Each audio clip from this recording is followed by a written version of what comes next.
Bonjour, alors dans cette vidéo, on va parler de la limite pointée ou l'éducation nationale contre le reste du monde. Alors pour expliquer ce titre un peu bizarre, je vais vous raconter une histoire personnelle, un petit peu embarrassante. C'était il y a une dizaine d'années, je cherchais un bouquin pour un élève de terminale qui était assez brillant et qui avait besoin d'aller un peu plus loin que le programme de terminale. Alors je suis tombé sur un livre, donc, que je ne citerai pas parce que je l'ai pas beaucoup aimé. Euh, et dans ce livre, euh, pratiquement dans les premières pages, je tombe sur ce théorème. Si une fonction f est définie en A et il admet une limite, alors cette limite, c'est la valeur de f en A. Alors ça, moi, ça me fait bondir. C'est typiquement c'est les types d'erreurs qu'on m'a appris à éviter dans mes études de maths. Donc, je vois ça en toutes lettres dans le bouquin, donc mon sang ne fait qu'un tour. Je fonce sur Amazon écrire un commentaire incendiaire sur ce bouquin. Quelques jours plus tard, j'avais essayé de contacter l'auteur, mais je n'avais pas trouvé son adresse électronique. Mais quelques jours plus tard, lui, il m'a trouvé et il m'envoie un message pour me dire bon, bah, d'accord, monsieur Bénard, vous avez le droit de ne pas aimer mon livre, mais je vois pas pourquoi ce théorème est faux, pourquoi vous vous énervez comme ça. Alors je me dis, bon, là, quand même, il exagère, mais je vais lui mettre les points sur les i. Alors je lui donne ce contre-exemple. Euh, Contre-exemple élémentaire, hein, la fonction caractéristique de 0, c'est-à-dire la fonction qui vaut 1 en 0 et 0 pour tout autre nombre réel. Alors cette fonction admet une limite en 0 qui est 0, mais cette limite n'est pas égale à la valeur de la fonction en 0. Alors ça, bien sûr, c'est quand on utilise la définition historique de la limite, celle qu'on apprend partout, sauf, on va le voir dans l'éducation nationale. Donc cette limite, cette définition qui est due à Weierstrass, donc je vous la donne ici complètement, donc j'ai mis les quantificateurs ici en facteurs, et vous voyez ici ce qui est important, c'est que euh, lorsque le réel x approche de a, hein, eh bien, il peut pas être égal à A. On a ici une inégalité stricte. La valeur absolue de x moins A doit être strictement positive. Donc x approche de A, mais n'est pas égal à A. C'est ce qu'on appelle la limite épointée. Mais si on enlève cette restriction ici, et donc on remplace cette partie de la définition par tout simplement valeur absolue de x moins A strictement plus petit que delta, alors on obtient une autre définition de la limite qui s'appelle la limite pointée. En anglais, la limite pointée c'est deleted limit et pointée, pardon, c'est non-deleted limit. Alors, cette définition, c'est celle que j'avais apprise, et avec cette définition-là, mon contre-exemple tient. Et le théorème est complètement faux. En revanche, avec la définition de la limite pointée, mon contre-exemple tombe et le théorème devient vrai, c'est-à-dire qu'une fonction qui admet une limite finie en un point et qui est définie en ce point, eh bien sa limite est égale à sa valeur en ce point. Et donc l'auteur du bouquin m'apprend que c'est la limite pointée qui est officiellement la définition, enfin, c'était pas complètement clair, on a eu une discussion, mais apparemment, c'était bien cette limite pointée qui était euh, la définition officielle dans l'éducation nationale. Alors, j'ai fait une petite enquête pour voir à quel moment, peut-être d'abord pour voir sous mes yeux la définition officielle de la limite dans les programmes de l'éducation nationale. Alors, je peux vous garantir que c'est pas facile.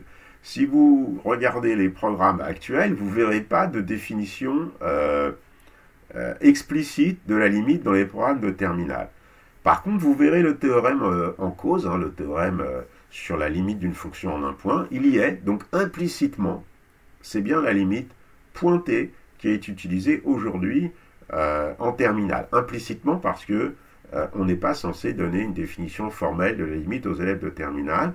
Par contre, en prépa eh bien, ils ont la définition formelle, c'est au programme et c'est bien la limite pointée en cohérence avec le programme de terminale. Mais ce n'était pas le cas avant. Et moi, j'avais vraiment l'impression que ce n'était pas le cas quand j'étais en prépa, par exemple. Alors, j'ai voulu regarder un petit peu à quel moment ça avait changé. Alors, c'est très difficile de trouver les anciens programmes. Il n'y a pas d'archives officielles des anciens programmes. Probablement qu'on veut peut-être masquer les changements qui ont été faits, souvent vers une baisse hein, de la quantité et de la qualité de ce qu'on enseigne. Mais en tout cas, bon, c'est difficile à trouver. J'ai quand même trouvé ces commentaires du programme de Terminal C 1971, dans lesquels, vous voyez, une définition de f admin limit L quand la variable tend vers A. Alors, je passe tout ça, et on voit ici, x appartient à l'ensemble de définitions et à l'intervalle, et x est différent de A. Donc, en 71, c'était la limite et pointée, la définition de Weierstrass, qui était utilisée. Et puis, j'ai pris mon bouquin, que moi j'avais quand j'étais élève. Donc, c'est ce bouquin-là, un très bon bouquin chez Hachette, de Gauthier, Royer et Tiercé. Et bouquin que j'admirais beaucoup. Et j'ai trouvé, alors ma grande surprise, ce théorème. Alors là non plus, il n'y a pas de définition. Donc là, il date de 87, ce bouquin. Et il n'y a pas de définition formelle de la limite qui est donnée au programme en terminale. Mais il y a une définition intuitive et il y a cette propriété. Si une fonction f est définie en 0, et si de plus la limite en 0, alors il y a une coquille, hein, c'est la limite en 0 de f de x, est égale à 0, alors f de 0 égale 0. Donc c'est le cas particulier du théorème que j'ai cité au début. Et vous voyez, j'ai fait un commentaire, alors, je ne sais pas quand j'ai fait ce commentaire, peut-être quand j'étais élève de terminale, j'arrive pas à m'en souvenir. Probablement quand j'étais élève de terminale, parce que je ne me suis pas servi de ce livre après, j'ai écrit « mais c'est faux ». Alors peut-être parce que mon enseignante de terminale ne m'avait pas appris la même limite que celle qui était officiellement au programme. C'est des choses qui peuvent arriver quand on fait des réformes comme ça, sans trop prévenir les principaux intéressés. Alors ça pose un certain nombre de questions, donc j'ai arrêté là ma petite enquête parce que c'est très difficile de trouver exactement à quel moment ça a changé, peut-être en 83. Si vous avez des idées, hein, je vous remercie d'avance de me les donner dans les commentaires. Et surtout, pourquoi? Qu'est-ce qui peut justifier de passer de la définition historique, celle de Weierstrass, à une autre définition qui est utilisée donc dans l'éducation nationale et dans les bouquins de Bourbaki, mais c'est tout. Le reste du monde utilise la limite et pointée, la définition de Weierstrass. C'est vrai partout en dehors de France, mais aussi en France à l'université.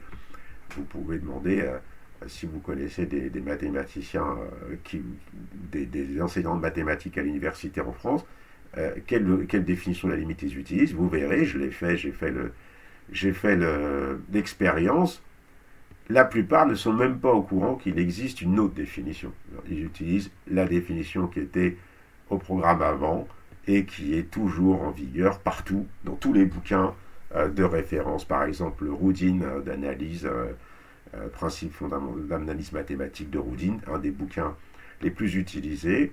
Et puis il n'y a aucun bouquin, à part des bouquins de Bourbaki, qui utilise la limite pointée. Et c'est pire que ça, parce qu'en fait, les limites à droite et à gauche sont toujours utilisées. Notamment lorsque vous voulez être un peu plus fin dans l'analyse des discontinuités des fonctions, définir les discontinuités de première espèce, de deuxième espèce. Vous utilisez les limites à droite et à gauche. Donc quand x tend vers a moins, quand x tend vers a plus, x n'est jamais égal à a. Donc ces limites à droite et à gauche sont naturellement épointées. Et donc ça donne lieu à des choses un peu cocasses. Vous pouvez avoir une fonction qui a une limite à droite en 0, qui vaut 1, qui vaut 0, pardon. Par exemple, si je prends mon contre-exemple tout à l'heure, sa limite à droite, elle vaut 0, sa limite à gauche, elle vaut 0. Mais selon la définition de la limite pointée, elle n'a pas de limite en 0. Par contre, selon la définition de Weierstrass, bah oui, si elle a une limite à droite et à gauche qui sont égales, alors elle a une limite. Il n'y a pas de difficulté. Et ça va encore plus loin, parce que si vous remplacez maintenant ce contre-exemple par la fonction 1 sur x carré, qui elle n'est pas définie en 0, À ce moment-là, il n'y a plus de différence entre les deux définitions. Et vous avez une limite à droite qui vaut plus l'infini, une limite à gauche qui vaut plus l'infini, et donc les limites à droite et à gauche sont égales, et la limite en 0 est égale à plus l'infini. Donc ça marche avec les infinis, mais ça ne marche pas avec la limite pointée, ça marche avec les infinis, mais ça ne marche pas avec les limites finies. Et donc vous n'avez pas ce type de difficulté avec la limite et pointée classique. Bon, finalement, on va me dire, oh, est-ce que c'est très important? Oui, ça peut paraître être un détail, mais bon, d'abord, pédagogiquement, cette définition de la limite pointée est très mauvaise.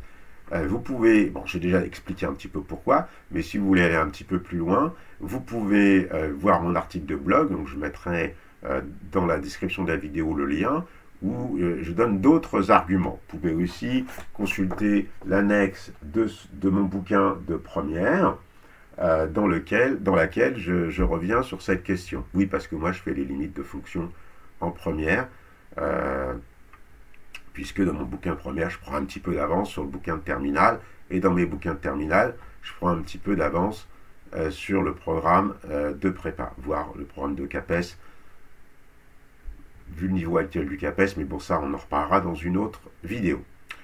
Alors, bien sûr, pédagogiquement, il y a des problèmes, mais ça entraîne aussi des tas de confusion et de quiproquos. Alors, j'en ai été la victime, mais je ne suis pas le seul. J'ai trouvé des livres de prépa qui se réfèrent à la limite et pointée, alors que c'est la limite pointée qui est au programme officiellement.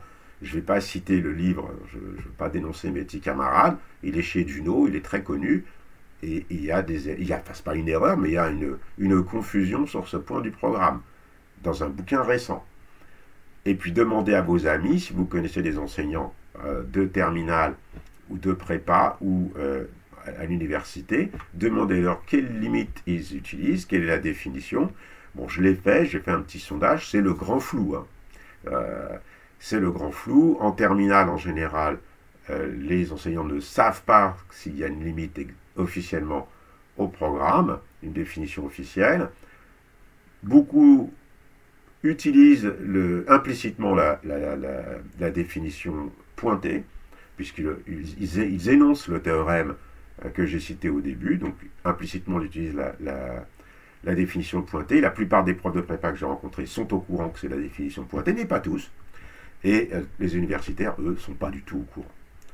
Alors, qu'est-ce que ça révèle? Ça révèle un fonctionnement un peu autarcique, c'est-à-dire qu'on prend une décision dans une commission de programme, on ne prend pas la peine de la justifier, donc c'est le fait du prince, hein, parce que quand on va comme ça changer de définition, d'abord il faudrait faire un petit peu de publicité autour de ça. Alors c'est comme si tout d'un coup vous changiez la définition du mètre, vous rajoutez un millimètre, vous la changez de 1 pour 1000, alors la plupart du temps ça n'aura pas beaucoup d'importance, il y a des moments où ça aura beaucoup d'importance. C'est quelque chose qui doit se signaler. Donc on n'a pas pris la peine de justifier ce choix, de prévenir les gens qui étaient concernés et d'expliquer pourquoi, quelle est la raison fondamentale qui a fait qu'on a changé. Est-ce que c'est juste pour faire plaisir à quelqu'un parce que c'était sa lubie? C'est mon hypothèse. Et surtout, c'est révélateur parce que ce n'est pas un cas isolé. Vous avez d'autres exemples. Alors, par exemple, les excès des maths modernes, dans les années 70, on a complètement abandonné la géométrie. Alors certainement qu'il y avait besoin de réformer, de dépoussiérer l'enseignement des maths, mais ça donnait lieu à des excès. D'ailleurs, on est revenu dessus plus tard. Aujourd'hui, c'est les probabilités qui sont à la mode.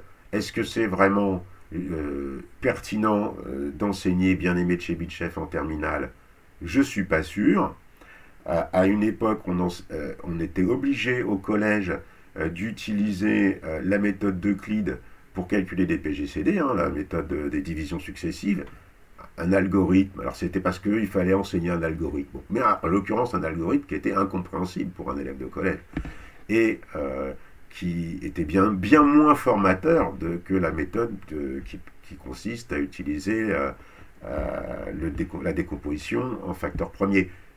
Bien sûr, elle est plus efficace, mais au détriment de la pédagogie. Bon, je pense qu'on est revenu là-dessus, mais là encore, ces changements se font comme ça en commission, sans probablement avoir un vrai débat avec les acteurs de terrain et la communauté mathématique. Alors si vous connaissez d'autres exemples, il y en a sûrement d'autres, vous pouvez me les laisser en commentaire. J'espère que cette vidéo vous a intéressé, qu'elle vous a appris quelque chose. Si c'est le cas, laissez-moi un petit like. Vous pouvez aussi vous abonner à ma chaîne et je vous dis à bientôt pour une autre vidéo.